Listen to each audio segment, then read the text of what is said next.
बैठकीमध्ये शिवसेनेचा पक्षाचा गटनेता नेता म्हणून माझी निवड जाहीर केलेली आहे आणि पुढची जी प्रक्रिया सरकार स्थापनेच्या बाबतीमध्ये सर्व 50 आमदारांनी मला अधिकार दिलेले आहेत आणि अधिकृत केलेले आहेत.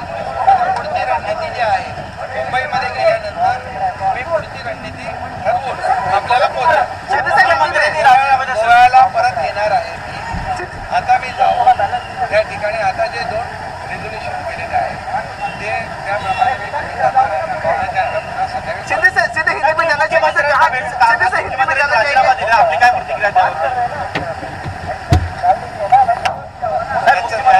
त्याचा आनंद आम्हाला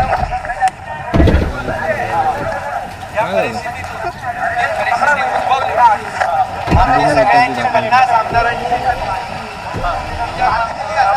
शिवसेनेच्या आमदारांच्या मतदारसंघामधले जे काही प्रश्न होते, अडचणी होत्या, त्यांना जे काही वाईट चांगले अनुभव येत होते, यामधून आपण एक बाळासाहेबांच्या हिंदुत्वाचा विचार पुढे घेऊन जाऊया अशा प्रकारची मागणी सर्व 50 आमदारांची मुख्यमंत्र्यांकडे होती. वेळीच यावर जर निर्णय घेतला असता तर ही वेळ आली नसती. आम्हाला कुणालाही आनंद नाही. शेवटी उद्धव ठाकरे साहेबांच्याबद्दल आमच्या मनामध्ये कालही आदर होता, आजही आदर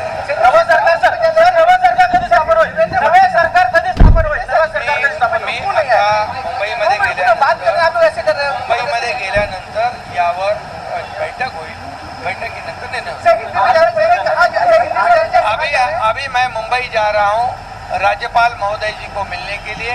उसके बाद उनको मिलने के बाद आपको पता चलेगा आगे की जो हमारी रणनीति है, स्ट्रैटेजी है, आपको बताएंगे. बिल्कुल करेंगे, उनसे भी मुलाकात होगी और उसके बाद आगे की रणनीति तय की जाएगी.